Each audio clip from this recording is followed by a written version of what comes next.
내년 2025년 예산이 확정 발표되었습니다. 이번 예산안에는 기초생활수급자, 취약계층 어르신, 한부모 가정의 아이들, 출산과 육아를 지원하는 가구, 그리고 청년 및 중장년층을 위한 다양한 혜택이 포함되어 있는데요. 특히 2024년에 비해 더욱 확대된 혜택이 적용된다고 하니 우리 모두에게 어떤 변화와 혜택이 있을지 하나하나 짚어보는 시간을 가져보겠습니다.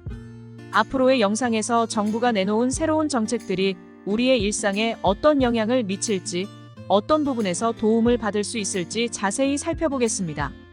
꼭 끝까지 시청해주시고 필요한 정보는 메모해 두시면 좋을 것 같습니다.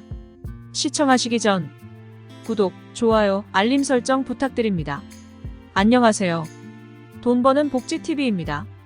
첫 번째, 취약계층입니다. 기초생활수급 가구에게 4인 가구 기준으로 연간 최대 3,086만원을 지원합니다. 생계급여는 연 2,200만원에서 연 2,341만원으로, 의료급여는 연 7만원에서 14만원으로, 주거급여는 서울 기준 연 632만원에서 연 654만원으로, 교육급여는 연 73만원에서 77만원으로 상당히 많은 금액이 늘어난 걸 알 수 있습니다. 추가 지원하는 것 중에서 바우처라고 들어보셨죠? 이미 혜택 보시는 분들 계실 겁니다. 농식품 바우처 4인 기준 월 10만원. 에너지 바우처는 동계 하계로 나뉘는데요. 동계는 31만 4천원, 하계는 5만 3천원인데 지역별로 차이가 있을 수 있습니다. 통합문화 이용권 연 13만원에서 연 14만원으로 늘었고요. 스포츠 강좌 이용권은 1인 기준 월 10만원에서 월 10만 5천원으로 이번엔 조금 늘어났네요. 역시 4대 급여에서 크게 늘어났네요. 실제 사례를 함께 소개하고 있는데요. 기준 중위소득 32% 이하에 해당하는 4인 가족인 어씨 가족은 생계급여를 지난해보다 141만원 늘어난 2,341만원을 지급받고 다 급여를 포함하여 최대 3,086만원 수준의 지원 혜택을 받았습니다. 4대 바우처를 통해서도 농식품 구매, 에너지 구입 등 다양한 추가 혜택을 받게 되었습니다. 자립을 원하는 저소득 청년에게 자활성 공급 및 희망저축계좌 수령하여 미래를 준비할 수 있도록 합니다. 자립성공 인센티브로 새롭게 지원합니다. 자활성공 지원금으로 최대 150만원까지 준다고 하는데요. 탈수급 후 6개월 근속하면 50만원을 지원하고 1년 근속하면 100만원을 지원합니다. 또 자산 형성을 위한 희망저축계좌 2에서는 정부 매칭 360만원이 720만원으로 대폭 늘어났습니다. 여기는 안 적혀 있는데요. 간단히 희망저축계좌는 근속을 하면 정부에서 지원 혜택을 주기 때문에 만기 수령액의 금액이 원금과 이자 이외에 추가가 되는 것입니다. 자금도 지원해줍니다. 이것도 신규 지원인데요. 청년자립자금으로 최대 1,200만원까지 지원합니다. 금리는 2%로 초저리리고 고정금리라서 정말 큰 혜택이네요. 여기에 관련된 사례가 있습니다. 기초생활급여 수급자인 B씨는 청년자립자금 최대 1,200만원을 활용하여 민간기업에 취업하였습니다. B씨는 탈수급 성공으로 자활성공 지원금 150만원을 받고 그간 저축해오던 희망저축계좌의 만기 수급액 1,080만원도 수령하여 미래를 위한 종잣돈을 마련했습니다. 두 번째, 어르신들을 위한 혜택입니다. 사회활동을 원하시는 어르신을 위한 노인 일자리를 103만 명에서 110만 명으로 확대 지원합니다. 이것은 역대 최대라고 합니다. 일자리가 분류되어 있는데요. 지난 영상들 중 어르신 일자리에 관한 내용 중 분류된 것을 보신 분들은 익숙하실 텐데요. 처음 보셔도 상관은 없습니다. 민간형 일자리는 22만 5천 명에서 23만 5천 명으로 1만 명 늘어났는데요. 급여는 다른 유형보다 많을 가능성이 높습니다. 물론 일이 더 힘들겠죠. 세부 유형으로 나뉘게 되면 근무 조건이 달라지니까 참고하세요. 사회서비스형 일자리는 15만 1천 명에서 17만 1천 명으로 2만 명 늘어나고 급여는 월 76만원 정도입니다. 공익형 일자리는 65만 4천 명에서 69만 2천 명으로 늘어나고 급여는 월 29만원입니다. 일상생활에 활력을 원하는 어르신들을 위해 건강문화돌봄을 지원합니다. 건강 분야에서는 시니어 친화형 국민체육센터를 20개소 추가합니다. 문화 분야에서는 새롭게 노인 전용 평생교육 바우처를 8,000명 대상으로 연 35만원을 지원합니다. 돌봄 분야에서는 응급호출기를 30만 대 보급합니다. 이번에는 일반 주택에서 생활이 어려운 어르신들을 위해 고령자 복지주택을 3배 확대합니다. 주거 공간에 대해 고령자 복지주택을 연 1,000호에서 연 3,000호로 늘립니다.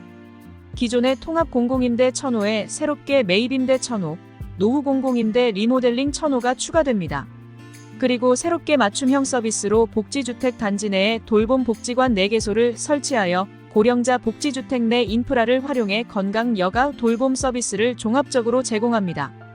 이와 관련된 사례로는 65세 어씨는 매일 오전 3시간씩 노인 일자리에 참여해서 월 76만 원의 소득을 얻고 오후에는 연 35만 원의 노인 특화형 평생교육 바우처를 통해 컴퓨터 활용법을 배웁니다. 한편 어씨의 어머니는 새로 입주한 고령자 복지주택 단지 내 노인복지관에서 건강관리 프로그램에 참여하고 있어 어씨의 마음이 든든합니다. 세 번째, 장애인입니다. 일자리를 원하는 장애인에게 고용장려금 지원 대상을 63만 명에서 76만 명으로 확대합니다. 민간 일자리는 고용장려금과 취업성공 패키지가 있는데 고용장려금은 연 63만 3천 명에서 연 75만 6천 명으로 늘어나며 급여는 1인당 월 35만 원에서 90만 원까지입니다. 취업성공 패키지는 1만 3천 명에서 1만 4천 명으로 늘었는데요. 이 패키지는 상담 취업 계획을 수립하고 직업 능력 개발 및 향상 후 집중 취업 알선을 합니다. 이번에는 민간이 아닌 공공일자리인데요. 직접 일자리라고 하고 3만 2천 명에서 3만 4천 명으로 늘어납니다. 구체적으로 그중 복지 일자리는 1만 9천 개, 일반형은 1만 2천 개, 특화 일자리는 3천 개입니다. 이와 관련된 사례인데요. 구직에 어려움을 겪고 있던 장애인 어씨는 취업 성공 패키지를 통해 직업 능력을 개발하여 취업에 성공했고 어씨를 채용한 사업주도 고용장려금을 지원받아 윈윈 효과를 달성했습니다. 최중증 장애인을 위한 촘촘한 돌봄 체계를 구축합니다. 최중증 발달장애인을 위해 새롭게 최중증 발달장애인 긴급돌봄센터를 2개소 시범 도입합니다. 장애인 거주시설 거주자는 새롭게 24시간 의료 서비스를 제공하는 의료집중형 거주시설을 1개소 시범 도입합니다. 이와 관련된 사례로 최중증 장애인 B씨의 부모님이 교통사고로 5일간 입원해서 B씨를 돌봐줄 사람이 없었으나 긴급돌봄센터에서 부모님 퇴원시까지 24시간 돌봄을 받았습니다. 다양한 서비스를 원하는 장애인들을 위해 개인 예산제를 확대합니다. 개인 예산제 시범사업에서는 8개 시도에서 17개 시도로 늘어나고 대상도 210명에서 410명으로 크게 늘어납니다. 그리고 모바일 장애인 등록증을 도입하는데요. 모바일로 편리하게 온오프라인 신원 확인을 편리하게 하도록 합니다. 이와 관련된 사례입니다. 장애인 C씨는 모바일 장애인 등록증을 활용해 편리하게 장애인 할인을 30% 받은 금액으로 부모님 댁에 다녀오기 위한 기차표를 구매하였고 개인 예산제를 활용해 그간 장애인 활동 지원으로는 이용할 수 없었던 장애인 특수체육교사에게 재활운동을 배우고 있습니다. 네 번째, 한부모 취약 아동을 위한 예산안입니다. 양육비를 못 받은 한부모를 위해 양육비를 국가가 선지급합니다. 양육비를 받지 못한 한부모에게 양육비를 선지급합니다. 그 금액은 연 240만 원으로 중위소득 100% 이하이어야 하며 대상자는 1만 3,500명입니다. 그리고 경제적으로 어려운 한부모에게는 아동 양육비를 연 252만 원에서 연 276만 원으로 늘렸습니다. 그 대상자는 25만 2천 명으로 중위소득 63% 이하이어야 합니다. 그 사례로 홀로 생계를 책임지면서 양육비까지 받지 못해 경제적 어려움을 겪던 한부모 A씨는 연 276만 원의 아동 양육비를 지원받았고 국가로부터 양육비를 연 240만 원 선지급받았습니다. 위기 임산부가 출산한 아동을 위해 국가가 안전하게 보호합니다. 임산부 상담기관에서는 산모의 안전한 출산을 지원하고 출산 양육에 대한 정보를 제공합니다. 그리고 새롭게 지원하는 것으로 긴급위탁보호비라고 해서 월 100만 원을 지원합니다. 아동보호 절차에 대한 내용도 있는데요. 출생등록제를 운영하여 입양가정시설 보호를 한다고 합니다. 그와 관련된 사례로 아이를 키울 여건이 되지 않아 출산을 고민하던 임산부 B씨는 보호출산제도를 안내받고 아이를 낳기로 결심했습니다. 출산 후 3개월이 지난 현재 출생등록까지 마친 아이는 위탁가정에서 돌봄을 지원받으며 입양 절차를 준비 중입니다. 보호시설에서 퇴소한 청소년을 위해 자립지원수당을 강화합니다. 청소년 보호시설을 퇴소한 청소년은 곧바로 자립하기가 대부분 힘들어서 문제가 되곤 하는데요. 그들을 위해 자립지원수당으로 기존에 연 480만 원을 지원하던 것을 연 600만 원으로 크게 늘렸습니다. 그리고 새롭게 지원하는데요.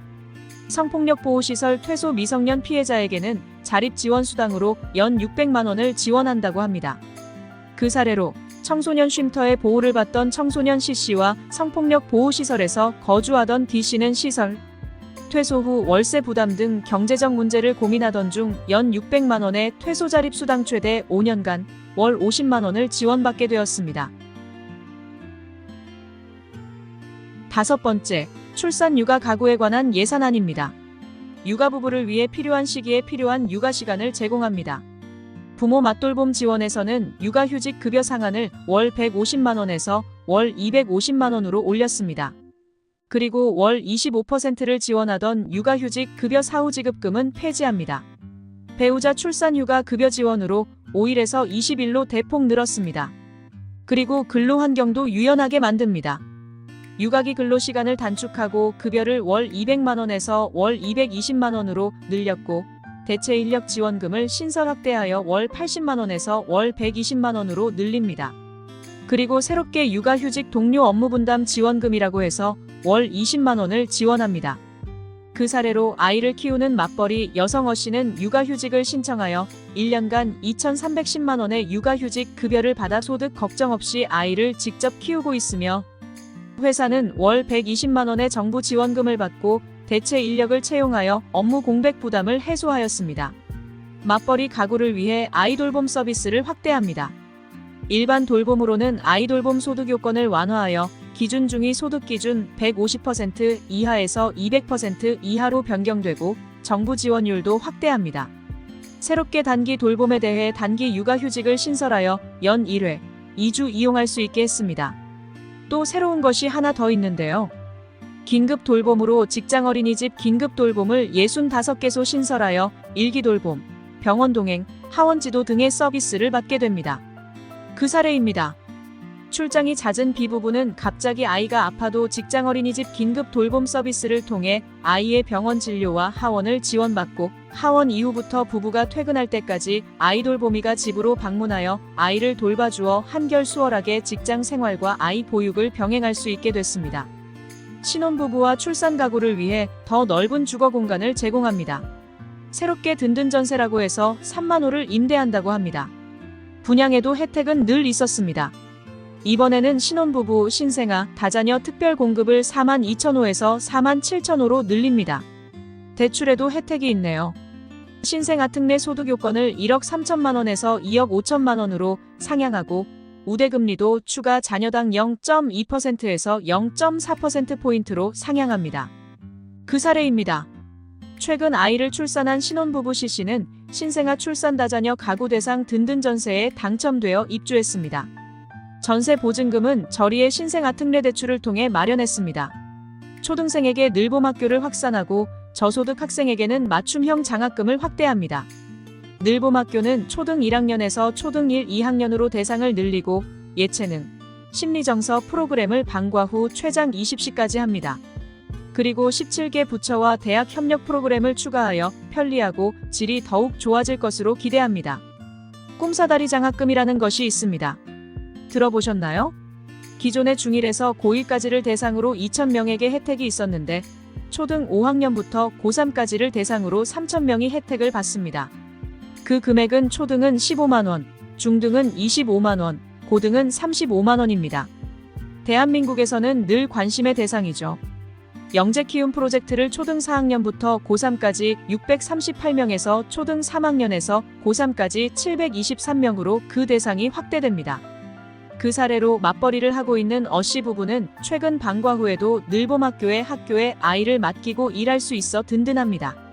아이의 발달 과정에 맞는 요일별 수준별 프로그램으로 아침부터 퇴근할 때까지 안전한 학교 공간에서 교육 돌봄이 이루어져 만족합니다. 늦은 밤에도 이용할 수 있는 병원 약국의 수를 대폭 확대합니다. 심야 운영하는 병원이 있다고는 하는데 잘 안 보입니다. 정부에서도 느껴졌나 봅니다. 심야 운영 달빛 어린이 병원이 2배로 늘어납니다. 평일 최소 23시까지 진료하는데요. 기존 45개소에서 93개소로 2배 이상으로 늘어나네요. 그리고 소아 전문 응급의료센터는 12개소에서 14개소로 늘어납니다. 그리고 공공야간 심야 약국은 64개에서 220개로 3배 이상으로 늘어납니다. 운영시간은 22시에서 다음날 1시까지입니다. 소아암센터 장비도 확충합니다. 그 지역으로는 경기, 강원, 경북, 경남, 충청, 호남 5대 권역별 기관의 장비를 확충합니다. 그 사례입니다. 갑자기 밤중에 아프다고 우는 아기의 부모인 B씨. 다음날 아침까지 기다리지 않아도 달빛어린이 병원과 심야약국에서 진료 처방 가능하게 되었습니다. 인구가 급격히 감소하다 보니 다자녀 가구의 혜택은 끝이 없네요. 다자녀 가구를 위해 혜택 대폭 확대됩니다. 전기차 구매 보조금도 늘어납니다. 기본 300만원에 2자녀에게 100만원 추가, 3자녀에게 200만원 추가, 4자녀에게 300만원 추가 지원합니다. 그리고 K패스도 혜택을 받는데요. 일반이 20% 할인일 때 2자녀는 30% 할인, 3자녀 이상은 50%라는 말도 안 될 정도의 할인율입니다. 그 사례입니다. 최근 셋째 아이가 태어난 C씨는 기본 전기차 보조금에 200만원을 추가 할인받아 전기차 SUV로 차량을 교체했습니다. 역시 셋째 아이를 출산하길 잘했다는 생각이 듭니다. 6번째, 청년입니다. 대학생을 위한 혜택입니다. 누구나 공부에 전념할 수 있도록 장학금을 대폭 확대합니다. 국가장학금 대상을 100만 명에서 150만 명으로 대폭 확대합니다. 새롭게 지원하는 주거안정장학금은 연 240만원을 지원하는데 4만 2천 명을 대상으로 신설합니다. 근로장학금은 14만 명에서 20만 명으로 늘립니다. 미래를 책임질 청년 연구자에게 연구에 전념하도록 장학금 구장여금을 지원합니다. 대통령 장학금이 있는데요. 최우수 석박사생 120명 대상이었는데 215명으로 늘어납니다. 그 혜택은 석사는 월 150만원, 박사는 월 200만원을 지원합니다. 그리고 저소득, 우수 석사생 1000명에게도 새롭게 장학금을 연 500만원 지원합니다. R&D 분야에서는 석박사 연구장려금을 2472명에서 5131명으로 늘리고 석사는 월 100만원, 박사 월 210만원을 지원합니다. 새롭게 한국형 스티펜드 R&D 참여대학원생에게 석사는 월 80만원, 박사는 월 110만원을 지원합니다. 그 사례로는 어자연대학에서 R&D 과제를 수행 중인 석사과정생 B씨는 학생인건비 월 80만원 이상을 안정적으로 받으면서 최우수 대통령 장학생으로 선발, 월 150만원의 추가 지원을 받게 되어 학업과 연구에 보다 전념하게 되었습니다. 사회초년생을 위해 경력개발, 자산 형성, 주거 도약의 뒷받침을 합니다. 청년 미래 플러스라는 새롭게 산업 특화 경력 개발을 지원하는데요. 개인별 성장 로드맵을 설계하고 현직자의 멘토링과 OJT 프로그램을 지원합니다. 그리고 지금까지도 계속 이슈가 되는 부분인데요. 청년 도약 계좌입니다. 정부 매칭 한도를 월 40만원에서 70만원까지 지원한 것을 모두 70만원으로 일원화했습니다. 청년 주택드림 대출로 분양가의 80%까지 최저 2.2% 금리로 대출을 해줍니다. 그리고 청년 월세 한시 지원도 기존에 12개월이었는데 24개월로 늘고 월 20만원을 지원합니다. 그 사례로 지방에서 서울로 이주한 C씨는 국가장학금, 주거안정장학금, 근로장학금을 받아 대학을 졸업했습니다. 취직 후 청년도약계좌에 가입해 5년 만에 5천만원 이상을 모으고 주택 청약에 당첨되어 분양가의 80%까지 금리 2.2%의 주택드림 대출을 받아내진 마련에 성공했습니다. 취업준비생에게 양질의 일자리 취업을 위한 맞춤형 지원을 합니다. 일경험은 4만 8천 명에서 5만 8천 명으로 늘어납니다. 새롭게 비닐자리 채움 패키지라는 것이 신설되는데 대상은 5만 8천 명으로 훈련 취업수당으로 약 480만원을 지원하고 2년 근속 장려금으로 480만원 지원, 기술연수로 3개월에서 6개월을 지원합니다. 대학생 재학 중 진로 탐색을 위해 재학생 맞춤형 고용서비스 운영대학을 50개교에서 60개교로 늘리고 인원수로는 15만 명에서 18만 명으로 늘어납니다. 새롭게 지역 청년 취업 정착 패키지로 5개 지역의 지역기업 취업, 주거비용, 청년 네트워킹을 지원합니다. 해외 진출도 지원하는데요. 코이카 해외봉사단의 항공료 생활비, 체재비를 지원하는데 5,000명에서 6,000명으로 늘어납니다. 이에 대한 사례입니다. 대학생 어 씨는 대학 일자리 플러스 센터의 재학생 맞춤형 고용 서비스를 받고 조선업 기업에서 3개월간 일경험에 참여했습니다. 이후 비닐자리 취업 지원 특화 프로그램을 거쳐 조선업 중소기업 취업에 성공. 2년간 근속하여 근속 인센티브 480만 원도 받고 6개월 기술연수도 가게 되었습니다. 청년 예술인을 위해 국립예술단체 무대참여기회 제공을 통해 초기 경력 단계별로 지원합니다. 청년 교육단원을 350명에서 600명으로 확대하는데요. 여기에는 교육지원금을 월 150만 원 지원합니다. 새로워진 것이 있는데요. 우수 단원들을 청년예술단원으로 선발하여 다양한 공연을 개최합니다. 여기에는 49억 원을 지원할 예정으로 대상은 140명, 공연은 110회로 지원합니다. 그 사례로 청년성악가 바리톤 B씨는 국립오페라단 청년교육단원 과정에서 성악 전문가, 교육 및 국립오페라단 정기공연 참여로 역량을 강화했습니다. 이후 청년예술단원 과정에서 각종 공연 경험을 쌓아 세계 3대 콩쿠르에 우승하는 등 세계적인 성악가로 성공을 거두었습니다. 고립을 깨고 취업하고 싶은 청년에게 사회 복귀를 지원합니다. 미취업 졸업생 6만 명에게 새로운 지원을 합니다. 채용 박람회, 자격증 교육 등 졸업생 특화 프로그램을 신설합니다. 구직단념 청년에게 구직 의욕을 주고 취업 역량 프로그램을 제공하고 월 50만 원의 참여수당을 지원합니다. 그 수도 9,000명에서 1만 2,000명으로 확대됩니다.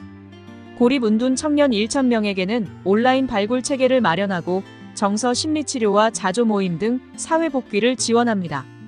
그 사례입니다. 대학 졸업 후 오랫동안 취업이 되지 않아 구직을 포기했던 C씨는 집 근처 대학 일자리 플러스 센터의 미취업 졸업생 특화 프로그램에 참여해 취업에 성공했습니다. 7번째, 중장년 경력 단절 여성을 위한 예산안입니다. 퇴직을 앞둔 중장년을 위해 재취업과 계속 고용을 지원합니다. 중장년 네일 패키지라고 아시나요? 생애 경력 설계, 전직 스쿨, 제도약 프로그램을 지원합니다. 그 대상은 6만 1,000명에서 6만 5,000명으로 소폭 증가합니다. 새로운 지원으로 폴리텍을 통한 직업훈련이 강화됩니다. 구체적으로 5개의 신중년 특화과를 개편하고 뿌리산업교육센터를 3개소 신설합니다. 중장년 네일센터는 35개에서 38개로 늘어납니다. 또 새로운 지원으로 중장년 인턴제가 있습니다. 대상은 910명으로 월 150만 원을 수당으로 지급합니다. 정년 도달 후 일자리를 유지하기 위해 계속 고용장려금 요건을 완화합니다. 전원 재고용인 경우에 지원했던 것을 일부 재고용 시에도 지원하는 것으로 변경되었습니다. 계속 고용 제도를 도입하면 사업주는 월 30만 원을 최대 3년간 지원받게 됩니다. 그 사례입니다. 인쇄업계 전산관리부장에서 퇴직한 어 씨는 중장년 네일센터 상담을 통해 폴리텍 신중년 특화 과정인 사물인터넷 소프트웨어 과정을 이수한 후 IT 중견기업 재취업하는 데 성공했습니다. 경력 단절 여성에게 전문성 있는 일자리를 지원합니다. 새롭게 직업훈련으로 세일센터 직업훈련 및 참여수당을 지원하는데요. 최대 4개월간 월 10만 원을 지원합니다. 일경험을 쌓을 수 있도록 최대 3개월간 월 80만 원의 인턴 채용 지원금을 지원합니다. 그리고 이것이 정규 채용으로 이어져 고용유지장려금을 지원하는데요. 기존 6개월 후에 140만 원을 지원했는데 새롭게 추가되어 기존에 받은 140만 원에 12개월 후 80만 원을 추가로 받게 됩니다. 이해를 돕기 위한 사례입니다. 출산 및 육아로 다니던 직장을 그만두었던 B씨는 새 직장을 찾던 중 새로 일하기 센터 세일센터에서 월 10만 원 수당을 받으며 직업훈련을 받아 전문성을 쌓고 세일센터 연계기업의 인턴으로 근무하면서 일경험을 쌓은 후 정규직으로 채용됐습니다. 8번째, 소상공인입니다. 경영에 애로사항이 많은 소상공인을 위해 비용 부담을 완화시킵니다. 금융 분야에서는 전환보증으로 상환기간을 최대 5년을 연장해줍니다. 대환대출을 이용하여 금리 7% 이상에서 4.5%로 내려줍니다. 정책자금은 상환기간이 최대 5년 연장됩니다. 그리고 배달 및 택배비로 연 최대 30만 원 지원, 인건비로 스마트 기기 및 소프트웨어를 6,000개에서 1만 1,000개로 확대하여 보급합니다. 그 사례입니다. 제2금융권에서 7.5% 고금리로 대출받았던 음식점 사장님 어 씨는 대환대출 취급은행 금리 4.5% 대출로 전환받았습니다. 또한 배달 비용을 증빙하여 배달 택배비 30만 원을 지원받고 가게에 키오스크 설치까지 지원받았습니다. 새 출발 소상공인을 위해 비축소에서 재도전까지 모두 지원합니다. 채무 조정을 위해 새 출발 기금으로 30조 원에서 40조 이상으로 늘어나 최대 4억 5천만 원을 감면해줍니다. 폐업 시 점포 철거 지원금이 기존 250만 원에서 400만 원으로 대폭 증가합니다. 취업 준비로 사전 교육수당 60만 원, 심층 교육수당으로 최대 6개월, 월 50만 원에서 월 110만 원까지 지원합니다. 구직입니다. 취업자 성공수당으로 190만 원을 지원하고 고용주 고용촉진 장려금으로 1년간 월 30만 원에서 60만 원까지 지원합니다. 그 사례로 B씨는 점포 철거비 400만 원까지 지원받아 폐업한 이후 새 출발 기금을 통해 신용대출 5억 원 중 4.5억 원을 감면받았습니다. 최대 720만 원의 교육수당을 지원받아 교육에 전념했고 유망한 강소기업에 취업하여 성공수당 190만 원까지 수령하게 되었습니다. 유망 소상공인의 스케일업 및 매출 확대입니다. 스케일업 자금으로 전용자금 4천억 원, K커머스론 1천억 원을 지원합니다. 전용자금은 1인당 최대 융자 10억 원, 사업화자금 2억 원 등을 지원하고 K커머스론은 1인당 최대 10억 원을 지원합니다. 플랫폼 협업도 합니다. 이커머스 협업으로 3,000개 예정입니다. 한 개당 평균 1천만 원을 지원합니다. 그리고 매출 기반을 확대하는데요. 온누리 상품권 5조에서 5조 5천억 원으로 확대 지원하고 상권 발전 기금을 2개소 지원합니다. 그 사례입니다. CC는 민간 플랫폼과 정부가 협업하여 운영하는 TOPS 프로그램에서 컨설팅을 받고 10억 원의 융자를 지원받았습니다. 또한 민간 투자자, 정부, 지자체가 공동으로 조성한 상권 발전 기금으로 CC 가게가 있는 상권을 발전시켜 방문객 유입도 증가하고 있습니다. 9번째, 중소벤처기업입니다. 청년 창업가를 위해 글로벌 무대 도전을 지원합니다. 글로벌 대기업과 컨설팅 또는 마케팅 등의 협업을 지원하고 사업화 자금을 최대 2억 원까지 지원합니다. 새롭게 글로벌 창업 허브를 구축합니다. 서울 홍대 인근의 한국형 스테이션 F를 2025년 12월 개소합니다. 새로운 것이 하나 더 있습니다. 글로벌 협력 R&D로 글로벌 팁스 3년간 최대 12억 원 지원, 글로벌 스케일업 팁스 3년간 최대 15억 원을 지원합니다. 그 사례입니다.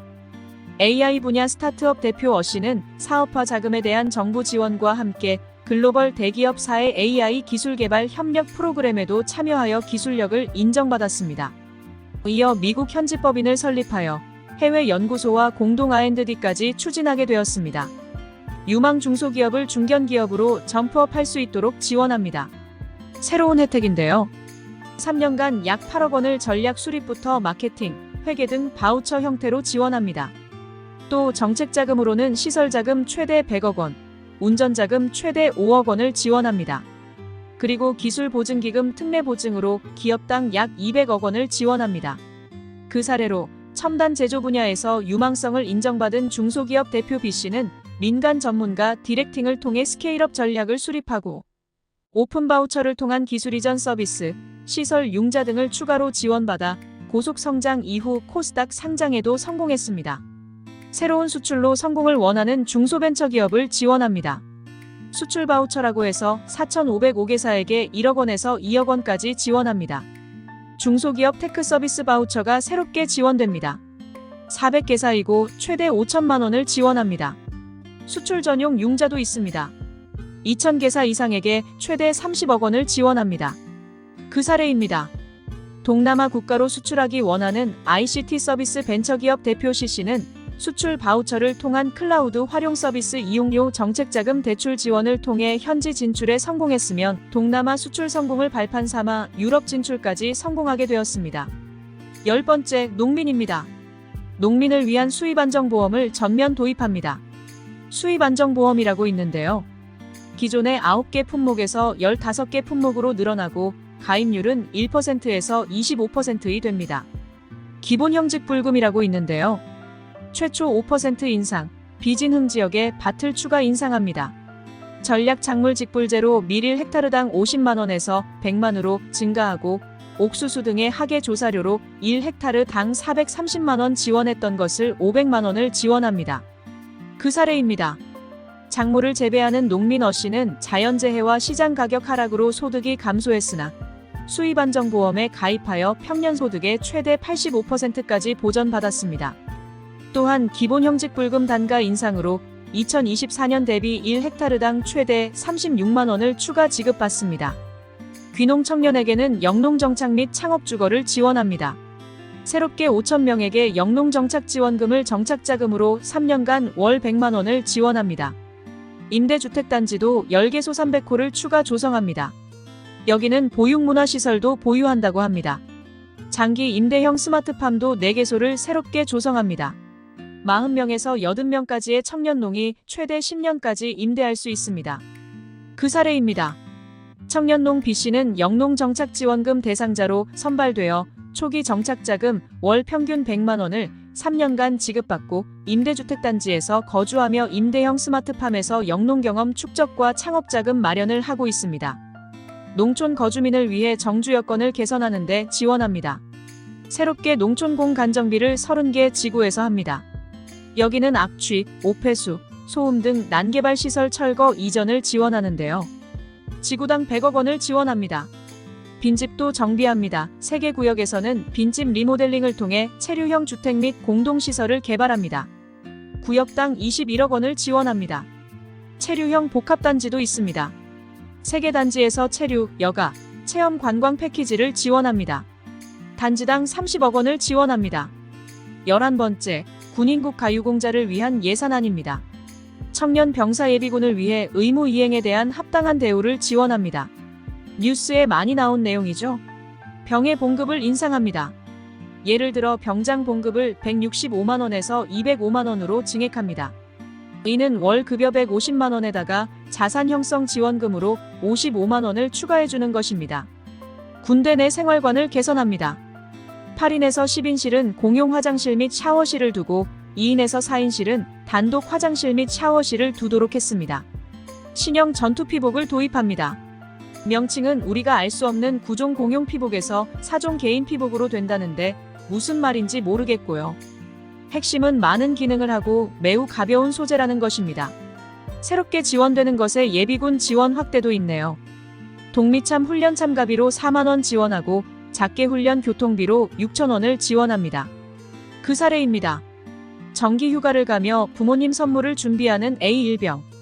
군 복무 중 모은 목돈 2천만 원으로 전역 후 미래를 계획하는 B병장. 합당한 병 봉급을 통해 가능해졌습니다. 군 간부의 주거 및 복무 여건을 개선합니다. 1인 가구형 풀옵션 간부 숙소를 만든다고 합니다. 여기에는 붙박이장, 세탁기, 에어컨, 냉장고, 인덕션, 전자레인지, TV 등이 구비되어 있습니다. 관사도 도심 또는 거점 지경에 30평대로 만든다고 합니다. 여군들은 군 생활이 상당히 불편할 것입니다. 그래서 이번에 화장실, 샤워실, 탈의실과 같은 여성 필수 시설을 750개소 확충한다고 합니다. 군의과에게는 응급진료 보조비를 신설하여 월 최대 150만 원을 지원합니다. 그 사례입니다. 시 하사는 퇴근 후 혼자 휴식할 수 있는 1인 1실 간부 숙소가 좋습니다. D 소령은 교육, 의료, 문화 등 정주 여건이 좋은 국민평형 관사에 입주해 배우자와 2 자녀가 만족합니다. 나 혼자 또는 가족과 함께 휴식 및 재충전하고 임무에 전념합니다. 보훈 대상자에게 합당한 보상 및 예우를 위한 보훈급여를 확대합니다. 보상금을 3년 연속 5% 인상합니다. 참전명 예수당은 연 504만 원에서 540만 원으로 인상합니다. 무공영 예수당도 기존에는 연 576만 원에서 600만 원까지였는데 최소 연 612만 원에서 최대 연 636만 원으로 인상합니다. 그 사례로 군복무 중 전투훈련에 늘 적극적인 자세로 임하던 이 씨는 실제 모의 전투훈련 중 상위 1급 1항에 해당하는 큰 부상을 당했으나 국가유공자 등록 후 매월 상위 1급 1항 보상금 386만 5천 원을 수령하고 있습니다. 오늘은 2025년 정부의 예산안을 보며 잘 분류된 민생 지원에 대해 알아보았습니다. 어떠셨나요? 기억을 하기가 힘들고 영상도 끝까지 한 번에 보기 힘들 만큼 그 수가 너무 많죠. 여러분께서는 어떤 혜택들이 눈에 띄셨나요? 그리고 여러분의 이해를 돕기 위해 내용마다 사례가 포함되어 있는데 여러분의 실제 상황과 똑같을지는 잘 모르겠네요. 현실과 부합이 되어야 정부의 혜택이 필요한 사람들에게 잘 돌아가게 되는데 부합되는 것만 있지는 않을 것 같습니다. 하지만 우리는 2025년 예산안을 보며 우리에게 해당되는 것은 모두 혜택을 누릴 수 있도록 해야겠습니다. 여러 번 확인해보고 놓치지 않길 바랍니다. 오늘의 이 영상도 여러분께 꼭 도움이 되었으면 좋겠습니다. 가족이나 주변 분께도 공유해주세요. 돈 버는 복지TV는 여러분들의 행복한 삶을 응원합니다. 영상 끝까지 시청해주셔서 감사합니다. 더 좋은 영상으로 다시 찾아뵙겠습니다. 지금까지 돈 버는 복지TV였습니다.